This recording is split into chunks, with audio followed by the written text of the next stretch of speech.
Just in time. All right. Ding, bell ring. Good afternoon, everyone. Whenever you're ready. Right. You ready? On behalf of the Board of Trustees, I want to welcome everyone joining us tonight. This is a regular meeting of the board. Today is Thursday, not Monday, September 16th. The official time is now 7 o'clock. I do call the meeting to order and declare a quorum of the trustees present. This evening, Ms. Diazes will lead us in the pledges, and Mr. Rector will lead us in the invocation. If you'll please join us. I pledge allegiance to the flag of the United States of America and to the republic for which it stands, one nation, under God, indivisible, with liberty and justice for all. Honor the Texas flag. I pledge allegiance to thee, Texas, one state, under God, one and indivisible. Let us pray. Dear Lord, bless each person who are here this evening and surround us with your love and protection, especially during these trying times. Remind us that you are always with us, even during the darkest of hours. We cannot do anything without you, but we know with you all things are possible. We pray for the family of those who lost their lives this morning. Lord, we pray for mercy and understanding. And Lord, we pray and ask your blessings upon this meeting. And we ask all that we ask in Jesus' mighty and holy name. Amen. Amen. Thank you, Adele and David. Agenda item number 2 is public testimony.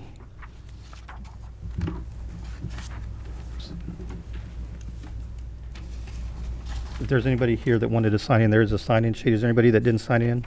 Yes, sign-in sheet for attendance and there's sign-in sheet for public testimony. So there's 2 different sheets. If you want to speak in public comments, you need to sign on that one. If you're just attending, then you can sign in. Everyone good? Okay.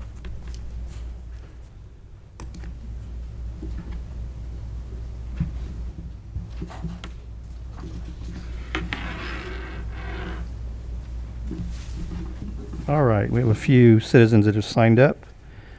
Before I call your name out, when I do call your name out, you'll come up to the speaker, announce your name and your address, and then you'll be given 3 minutes to speak. I just had a little disclaimer here I need to read. Pursuant to Board Policy BED, the board will allow every person who wishes to address the board on an agenda item to do so before the board's consideration of that item.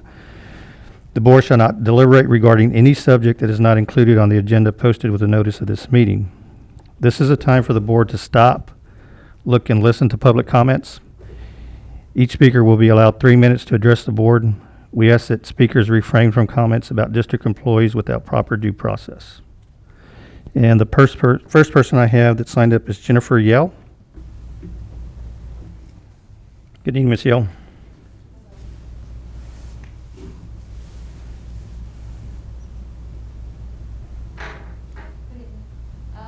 My name is Jennifer Yell.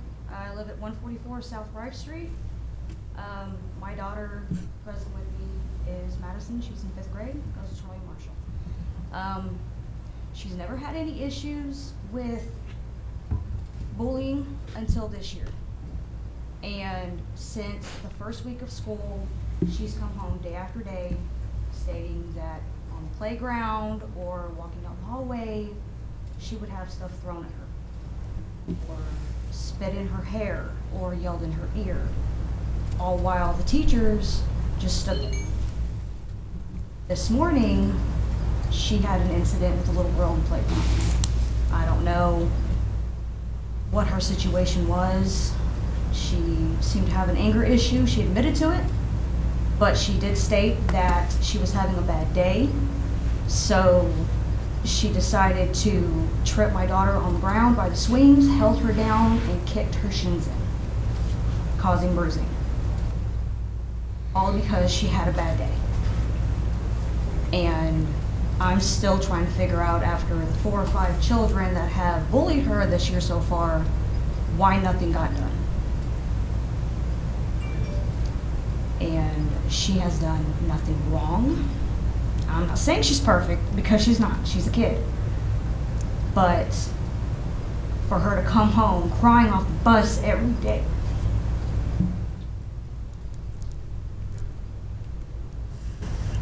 Sorry. To cry every day because all she's doing is trying to learn, and she's getting physically assaulted. The same issue goes for my niece. She got off the bus today and told her mom that a little boy wanted her phone. She said no, so he hit her in the arms. She came off the bus with bruises and red marks all the way down both her arms. And I don't know why. And I may not get answers. Nobody may get answers, but something has to be done. And I know I'm not the only parent to deal with this. It may have not been this year, it may have been 5 years ago, but everyone in this room has had a kid who has been bullied or picked on or their hair pulled or said mean things about them just because of what they look like. And it's gotten out of hand in my opinion, especially when my daughter comes home and she's got bruises on her sheets. And enough is enough. I don't know what else to do other than to talk to the principals. The principals are, I guess, doing their best, which is all they can do, but something has to be done. Thank you. Thank you, ma'am. Thank you. The next person is Jerry Liao. Welcome, Mr. Liao.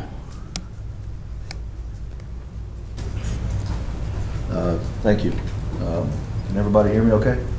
So, I don't want to take up too much of your time. Just start with your address, please. I'm sorry. Jerry Liao, 2038 Mooney Lane, Ingleside, Texas.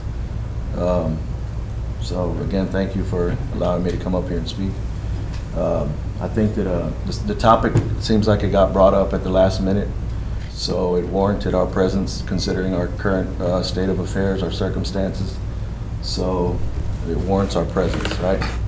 We are serious about the matter, whether it stems from, student to student, teacher to teacher, teacher to student, be it in the classroom or, on the athletic fields. I guess I want it on record that, we have filed grievances. What brings me here today to speak on it is we feel like APISD has, fallen short on handling these matters. So there's lack of faith on my part for our due process. This doesn't just stem from this year, it stems from times of the past. I think that, parents and students, they bring their concerns, and their issues to their superiors, assistant principals, they sit in front of them. And I think that there's a lack of transparency, clarity, that, not everybody just gets on the website with every little incident to figure out what the proper procedure or due process is. They trust that when they go to their superiors, they'll be instructed accordingly, so that, they can receive the attention and justice that, whatever the case may be, right? They can see it through. What they don't expect is, to sit in front of their superiors and the people that they trust and look up to, and I don't want to say misled. They're heard, but like I said, there's some lack of information that's given to them, so it stops there, and then it becomes, well, you didn't follow this proper protocol, and the time has passed for us to consider any judgment, whatever, however we want to term it. So I'll get back to what brings me here today. Like I said, we have filed some grievances. We are allowing process to unfold. I think that, just like I said, a student would sit in front of the administration and expect, to be directed to the proper process, procedure, we expect the same thing. You know, and it seems like, you know, time and time again, you know, we have our complaints. We sit in front of administrators. You have 30 seconds, sir. There's transparency's not there. The direction's not there. At this time, we filed a couple of grievances and more to come. We've, you know, countless testimonies. But I want it on record that, you know, we're going to allow that process to unfold, and you know, hopefully the right thing is done. Right, the right thing is done. If not, we'll be back up here, or, you know, whatever warrants further action. So that's all. Thank you, sir. Thank you.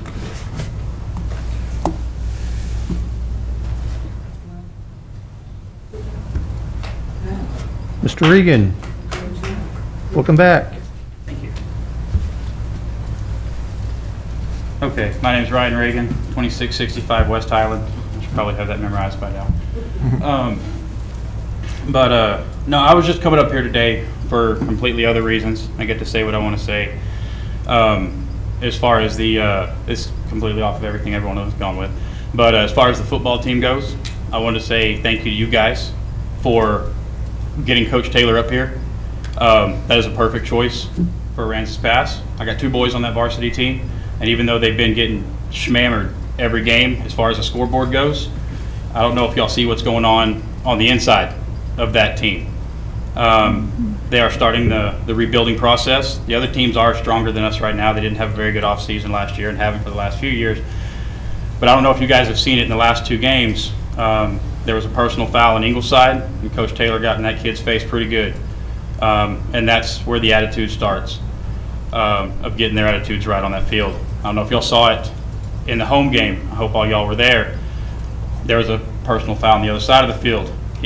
And they only got 3 timeouts. He used his last timeout to pull everyone over and yell at them and tell them that that's unacceptable.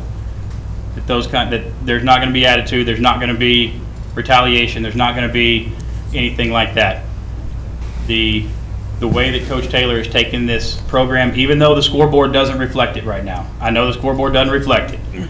But the boys are keeping their heads held high. They are looking forward to the next week. And I just, you know, from the outside, everyone sees the score. But from the inside, there's a lot of good things happening there, a lot of good things happening with the development of the attitude. And hopefully that carries into the offseason and he can build a program out of it. I know that you guys were the ones who reviewed that final thing. I know there were some things on the internet about him that kind of left some questions. But he is a really good fit for the school. And I wanted to say thank you for that and picking him out of all the people that you had to pick out of. Thank you.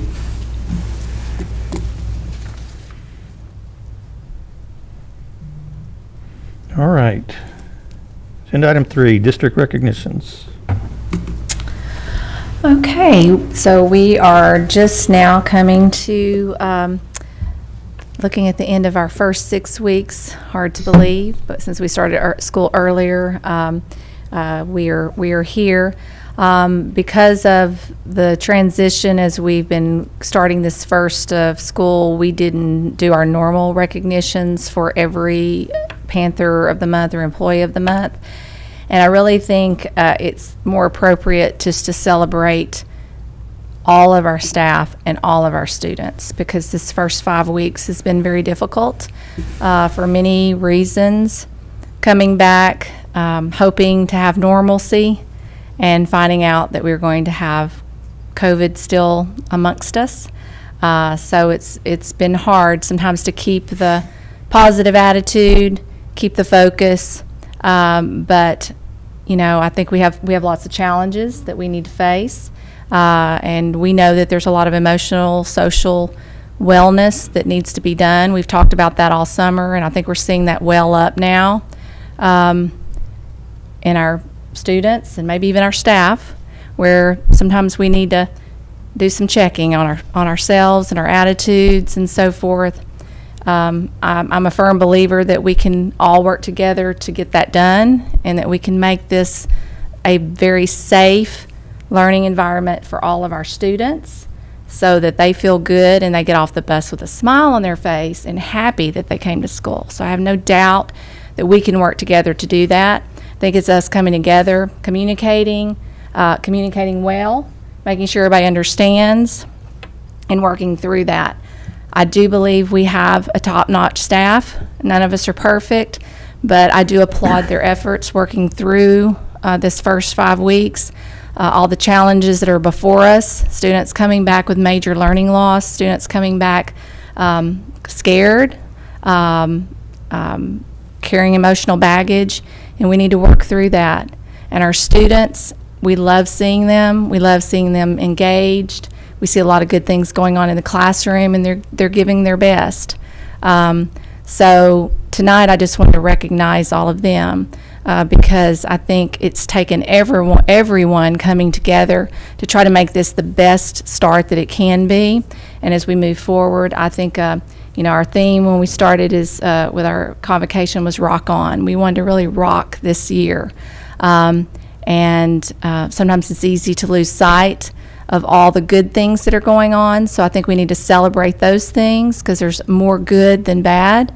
And then we need to dive in and find out what's broken and together fix it and make this what I know it can be. So tonight I just wanted to recognize everyone and our families because our families have been through a lot. It was tough last year having to do virtual, and then it's tough now to think about, do you send your child to school with a mask, without a mask? We still have some of our families that are not wanting to send their children to school yet. It's a very hard time in our country, our world, and right here in Aransas Pass. I hope we can all just try to come together.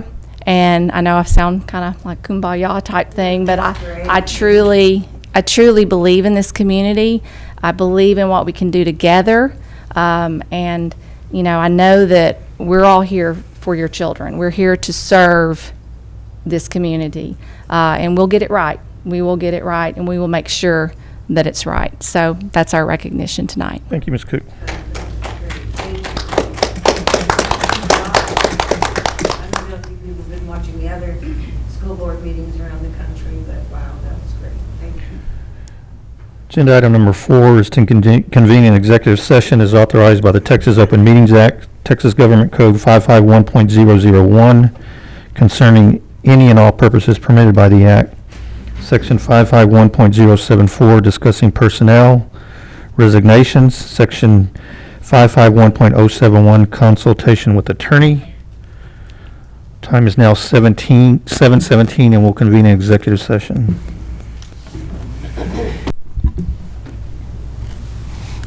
All right, we bring light back on. 8:36. Let the record reflect that we've reconvened in open session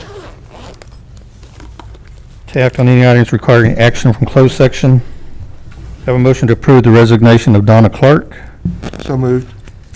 Have a motion by Mr. Mullinek. Do I have a second? Second. Second by Ms. Hill. All in favor, please say aye. Aye. Any opposed? Motion's approved. After some long discussion with our school attorney, do I have any motion regarding the mask mandate? Make a motion to rescind the mask mandate as we put out last 2 weeks ago. I have a motion by Mr. Mullinek to rescind the approved mask mandate. Second. I have a second by Mr. Rector. All in favor, please say aye. Aye. Any opposed? Aye. Motion's approved. Let the record reflect Mr. Flores was opposed. And just for the record, our previous actions, the political landscape or the legal landscape has changed quite a bit. As we discussed in our meeting, we approved this. Our stance at the time was with legal counsel that we were on solid legal ground. Since then, several events have happened. The temporary orders that had statewide applicability have expired. The last order, TRO, went away. I believe that was in Cameron County with Port Isabel? Port Point? Or what is it? Port Isabel. I think Isabel. yeah. Is no longer effective. The district believes it's in the best interest of the district not to continue with the mask mandate. However, we do have enhanced protocols, procedures that we discussed at our last workshop that are going to be implemented. So at this time, we are going to rescind it, but that's not to change. That's not to say that if conditions change, we may revisit this at an additional time. With that said, I'll move to the superintendent reports, which is agenda item number 6. Ms. Cook? Okay, we'll begin with our construction report. Todd, thank you for being here tonight and waiting on us. Oh, you had all that time. Thank you, appreciate the opportunity to be here. We have the. Yes, I think we dropped the latest one in the book, yes, for you. So, just quickly, I'll run through it. The facilities are up and running at this point, so I know they're using it for the ball games. The contractor still has to finish out the softball and baseball fields, as well as the canopies and the stands. So all that's pretty much on track. They've got everything ordered. It's pretty much just sitting, waiting to be installed. So they're going to finish up all the paving, the concrete work. They'll be installing the bleachers and press boxes, wrap that up. And I know Multi-Kim's coming back to do all the green the fields and the dirt system. And then all the netting will go in, but it's primarily complete. So if you have any questions, I'll be happy to answer those, but that's where we are. Does anybody have any questions on the update? Only thing I can say, they look good. Thank you. Thank you, Todd. Thanks for being with us. Appreciate y'all. Thank you. Thank you. The next item is the TCLS grant information. Yes, we have been awarded another grant, Woohoo. much to the business office's dismay. She said, another one? With excitement. So if I put that information in there. We'll be coming back to you with a lot more information as we go, but this is just to let you know we were awarded this grant. The direct grant funds that we'll receive are reflective of $1,313,500. Estimated award for LEA supports paid directly by TA, like this would be some of the things like technical assistance, printed materials, and things that they will purchase for us, will be in the amount of $347,420. So that's right at $1.6 million grant that we're receiving through this Texas COVID Learning Acceleration Supports grant. You'll see how that breaks down in the areas, and I'll be coming back later, and we'll because I'm watching lots of webinars right now to see how we implement all of this. But you'll see we have a strategic planning support grant with technical assistance. Or portion, say grant, it's part of the summary of what the decision point is what they call it. It's an area we'll be working on. Data strategy FTE position to help us work through data pieces, and that's very important as we track our students and the learning loss. District implementation and aligned professional learning. This is technical assistance that we'll receive.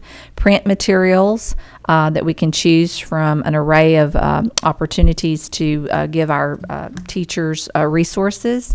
Math and literacy coach positions, which is exactly what we've been discussing and that we need, and we've been trying to implement even with our ESSER funding. We will have education and training E&T courses with the technical assistance, funding for implementation and growth of our E&T programs, technical assistance, vetted Texas Tutor Core Program subsidy that we will be receiving, and then our P-TECH Network Planning and Implementation Grant, which is very exciting. That's the one I watched the webinar today, which helps us as we begin to look at creating those pathways so that our students will graduate with and certain whichever pathways we choose in this planning process over the next three. We'll plan for 2 years, implement in the third year, or we can start implementation the second year, just won't get the full weighted funding through ADA. But this is helping our students to get those what we've been working on and pushing toward, to get those certifications, graduate with dual credit, an associate's degree in maybe welding or health science, some of those areas, so that they'll leave out of here where we can connect them right into a job opportunity and then go right to work making great money. So very excited about that grant. And so a lot more to come on all of that, but I wanted to just celebrate the award letter with you. Thank you. Oh, just a question. Okay. With that award, what academic year would that actually we actually start implementing? It's 20, I should know that, I just watched all that today. Let's see, so this year's 21, 22, 22, 23, let's see, what, is it 21, 22, 22, 23, 23, 24? So it'll be our current freshman group that will be able to? Yes. Okay. Yes. Included in your board package was the enrollment and attendance report. Does anybody have any questions?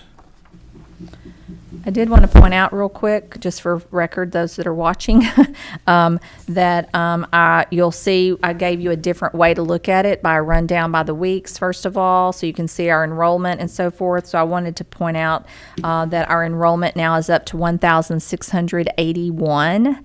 That is so exciting. We continue to grow. If you'll notice, almost every day we get at least one student, or sometimes more. And our attendance rate, as the end of last week, was at 86.16, which is showing a sign of coming back up. But what's not on this report was yesterday. I didn't see today's in time for the meeting, but yesterday we were still at 1,681 enrollment, and we came back up to 90.60% attendance rate. So that is a good sign. So we were excited to see that. So I wanted to share those latest numbers with you. Thank you, Ms. Cook. 6D is the COVID-19 safety protocols update. We all worked on this at the last workshop. Y'all seen a copy of it. Does anybody have any questions? This will be our enhanced safety protocols that we've discussed. We'll be sending these out tomorrow with explanation and so forth for all of our families, and making sure they understand. And of course, they'll be able to see where it was revised and what was changed. 6E is to discuss the resolution for emergency paid sick leave. Ms. Cook did visit with me last week regarding this issue. As you know, COVID has created a lot of strain on our families and our staff. They're having to be out additional days than the days that are given to them by our policy. And just in my realm of thinking, as a good employer, we need to be able to be there for our employees. This was a resolution that she considered bringing to the board for us to increase those number of days to make the burden a little more manageable for our families without the risk of being docked pay for being out, for being sick during this pandemic. Ms. Cook, do you have anything to add? I just wanted to give you a chance to look at it, see if this is something you'd like to consider for me to bring back, and maybe make it retroactive. I know the consideration is the cost this would be. The way this one is written, it's for any of our staff, whether they're vaccinated, unvaccinated, whether they're out, if it's COVID related at all, whether that'd be close contact or COVID positive. There's lots of ways to write this, so that could get real messy, but we just did a real basic one. This is similar to what we did last year, and last year for the one semester we spent $10,165 because the cost is only when we have a teacher out that we get a sub for. So like if I was out, you don't get a sub for me, so there's no cost for me to be out. You're just giving me 10 days, or any admin person, or most of our people in our central office. To date, I went back and looked. Since we started tracking, we have 20 teachers that we got subs for. So I figured that if they had to be out the entire 10 days at our highest rate of $80 for a sub, we're probably looking at $16,000 at this point. This is something that could be funded we could use ESSER funding for as a kind of a just extension of that sick leave due to things that are out of their control. They've kind of put themselves in the trenches, and when you're around a bunch of children, the chances are higher that you could contract this or be in close contact. So just something I want to bring to you. If you would like to consider this, then I could work on bringing it back for approval and make it retroactive back to the employees, because we have some that they have no sick day, they have nothing left. And they will start being docked. Not even 6 weeks yet. Yes. I've got one comment on it. On the resolution itself, on the very last paragraph, it says that the extended leave retroactive to August the 2nd, 2021, expires June 1st, 2021. Mm-hmm. Should not be 2022? It should be 2022. It sure should. Thank you. That's that school teacher coming out of you, catching those details. We have this similar setup at work, but these 80 extra hours were earmarked as COVID pay. And it comes under the people that have to quarantine. Vaccinated, unvaccinated, doesn't really matter. However, after you've exhausted that 80 hours, your behavior doesn't change. You chose not to get vaccinated. You're out there just, it's on your dollar. That's right. Point. No, it's At just some 10 point, you gotta days. quit Yes. complimenting or supplementing Yes. their behaviors. I know they are front lines at school with these 1,600 kids anytime, but we can't keep, something has to change. Right.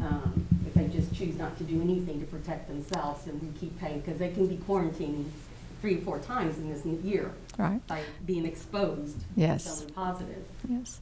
No, that's why we're only saying 10 days for the year. That's it. If after that, so if you have to quarantine because of your child, and you had to stay home to take care of the child that was sick or something, you're quarantining with your child, and then you do get it, and you're out for 20 days, then the next 10 are unfortunately on them. But so that's what's happening to some of our families, though. They're having to be out for a child, then themselves, then maybe their husband. So they may be out 10, 20, 30 days over a period of time from one incident.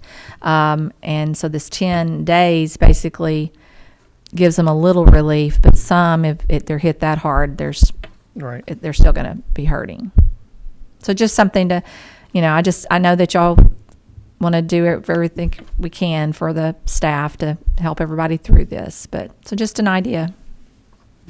I'd like I'm to not see it opposed retro. to it. I'd like to see it brought to us as an action item. Yes. Great. And if somebody has it just one time, the one thing about the 10 days for COVID, it's calendar days. This sick leave pay would be for work days. So they may not exhaust all of it, That's true. on That one is true. occurrence. So Yeah, if it still may hits help on the them out good for a second occurrence. Yeah, that's true. It is true.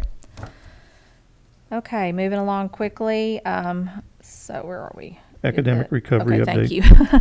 So on this one, I just wanted to give you some information because we're going to begin next month bringing to you the principals. I let them, some of them had to be at football games and other activities since it's on a Thursday night.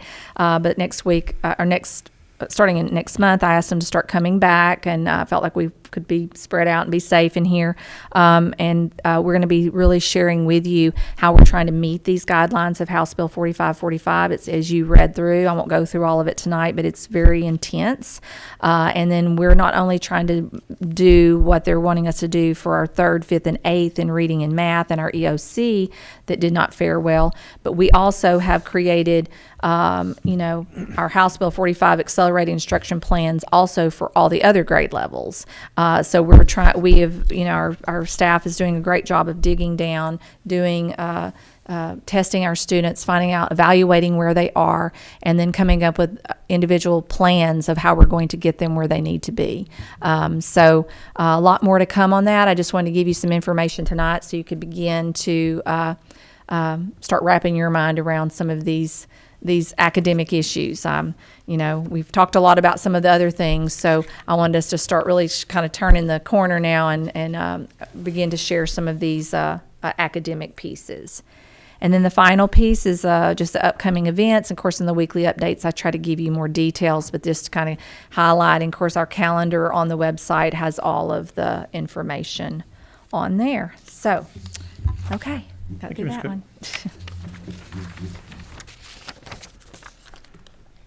Agenda item number 8 are the financial reports from August 2021 and provided for your information. The accounts payable, budget status and investment, tax collections, bond finance report, and FEMA projects. Does anybody have any questions on those reports? If there are no questions, we move on to the consent agenda.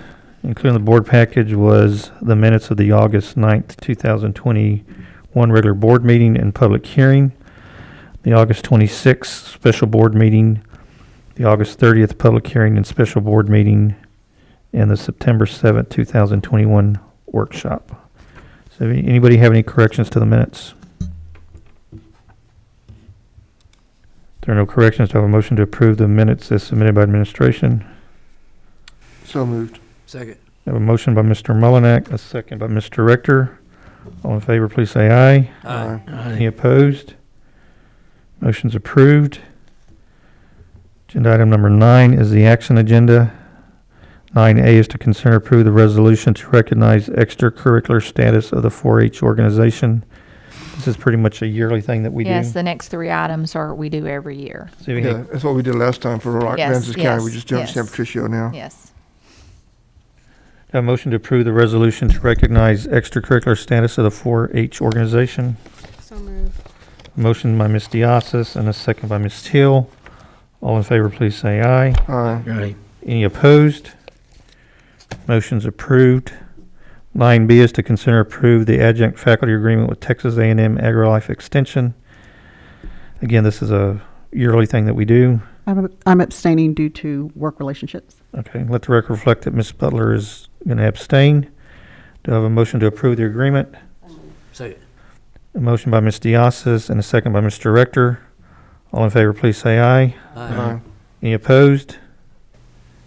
Motion's approved. 9C is to consider approval of memorandum of understanding between Del Mar College and the Aransas Pass Independent School District dual credit and continuing education programs. Did we have this Yes. memorandum in place last Yes. year? Okay. Do I have a motion to approve that agreement? So moved. Motion by Ms. Diasis and a second by Ms. Butler. All in favor, please say aye. Aye. I'm ready to get out of here. Any opposed? Motion's approved. And to consider and approve the welding shop fume evacuation equipment. I think these Yes. were bids. Yes, you have your bids that we went out for. This was actually on, we talked about this a while back. Remember, we're retrofitting Keyburger. Hopefully, Right. we're almost there. We're getting the electrical work done. They're getting the booths in. We have all the equipment except this last piece is the actual fume evacuation system. It takes the fumes in, it filtrates it, and pushes out the good air. So kind of need that in this space. So we went out, we got the quotes. We need 8 arms. So when we went, you see how some had just one arm, and then when we went back and said, no, when we look at these, we need to make sure there's 2 in a package, you might say. So we, the gas and supply Lincoln Stataflex did have it included, and so that was the best price. It also met some of our other criteria for customer support and so forth, training, local use, school use, and dual credit compatibility as we build that P-Tech piece. So that is the one we would recommend. We actually need to buy 4 of these, so the total cost will be $37,668.80. Therefore, the reason me bringing it to you tonight, because it's over the $25,000 threshold. So we did get the quotes. We feel very good about this. They can have them in 3 to 4 weeks, and that's the last piece. And then we'll be able to open it up to our students and have them using it. So I would love it if you would approve this. Does anybody have any questions? And then you can come out and see what those are, because you may be like, what is that?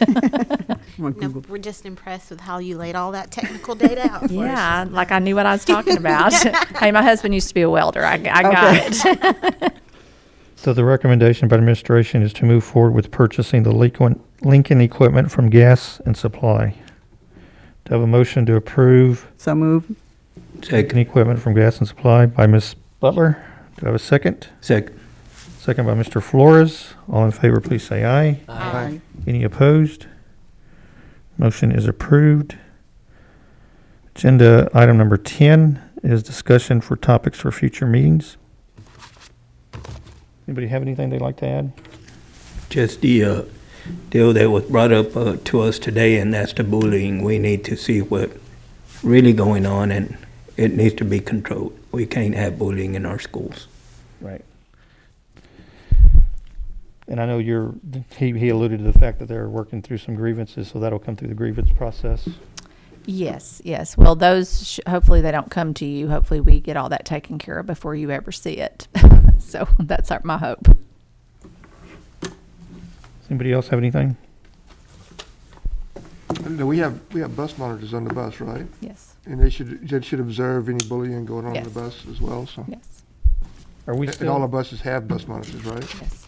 are we still utilizing our maintenance staff to do that, or do we have outside bus monitors? Are we having to pull them off their maintenance duties to do? No, bus I think we monitoring? have all our monitors now. I think we hired everyone. Mhm. And they're aware what the duties are, right? Yes. Yes. And there's always room for us to continue to train, redirect, focus in. And like I said earlier, I think a lot of this too is, not to make excuses, but you can just tell there's a sense of, it's a little different air about, I guess, control, control of emotions for all of us. You know, it's just been tough. And so there may be some acting out that wasn't done before. So I think that's where that character development, the bullying prevention, the, you know, all those things that we can do, you know, we knew it was going to be tough this year, and we're kind of seeing it rising up now. So we've got to get on top of that. And so I can tell you that we've already been having these conversations before the parents arrived, and I know they're frustrated, and you know, we're gonna figure this out. Okay. Let the record reflect the time's now 8:59. There's no other business before the board. This meeting adjourned. Thank you. Right.